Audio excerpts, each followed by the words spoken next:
What's going on, everybody? It's Cole, back on the crypto track. If you like what you see, please like, subscribe, and click on the bell. I call this episode the Interledger Protocol. I want to simplify to the best of my ability what the ILP is.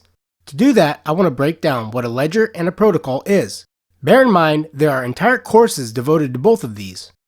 What is a ledger? Ledgers record contracts and payments for the buying or selling of goods or the exchange of assets like property. These ledgers have enabled trade, lending, and the evolution of banking.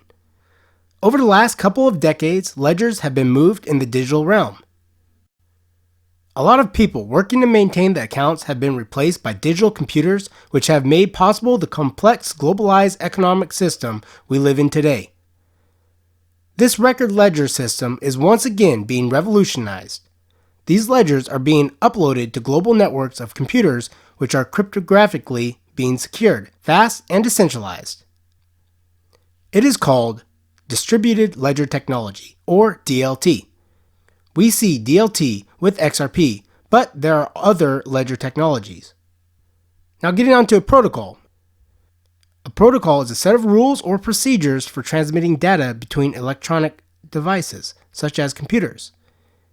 In order for computers to exchange information, there must be a pre-existing agreement as to how that information will be structured and how each side will send and receive it. These standards include what type of data may be transmitted, what commands are used to send and receive data, and how data transfers are confirmed. So you can think of a protocol as a spoken language. Each language has its own rules and vocabulary.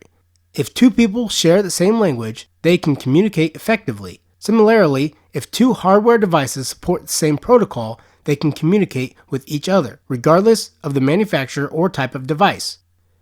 A good example of this would be an Apple iPhone can send an email to an Android device using a standard mail protocol. Protocols are a fundamental aspect of digital communication. In most cases, protocols operate in the background, so it's not necessary for a typical user to know how each protocol works. Now, jumping into what the Interledger Protocol is. The Interledger Protocol, or ILP, introduces interoperability in between ledger systems. It is used to transfer value between distributed and non-distributed ledgers. Value transfers are relatively easy if both parties live in the same country or operate on the same network. The issue is ledger systems are often disconnected from other ledgers, and thus there is an issue when transferring value to different networks. With ILP, money can be packetized, routed, and delivered over communication networks with automatic routing and a series of secure multi-hop payments connecting bank accounts to digital wallets and everything in between.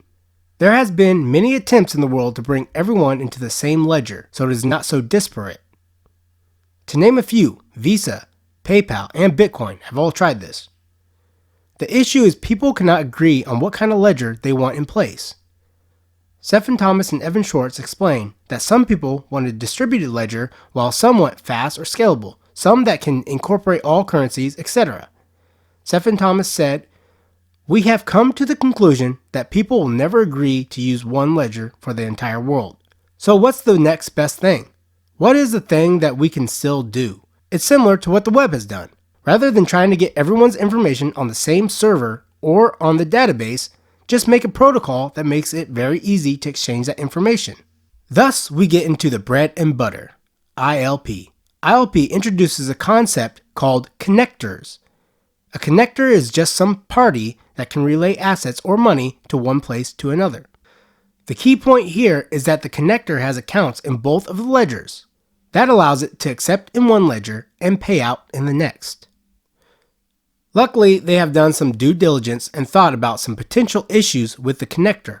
Imagine for whatever reason that connector dropped while it has your asset in it. If that were to happen, that asset would be lost. So the fix for this is brilliant. They use escrow as a security. The ledger itself provides escrow. That is pretty much the core building block of the Interledger.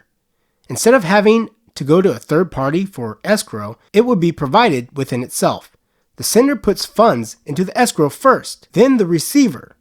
So the escrow gets paid from left to right, and the payment is executed from right to left from the escrow. This is why this is going to be huge. XRP is working to be the bridge asset in all of this. Everything that gets exchanged will be using XRP if it goes Ripple's way. And this is not far off. Banks are now using XRP when it was said over and over again that it would never happen. Admittedly, there is room for significant growth in this department, but it is happening before our very eyes. And as always, the train's leaving with or without you. Do you have your ticket? God bless you.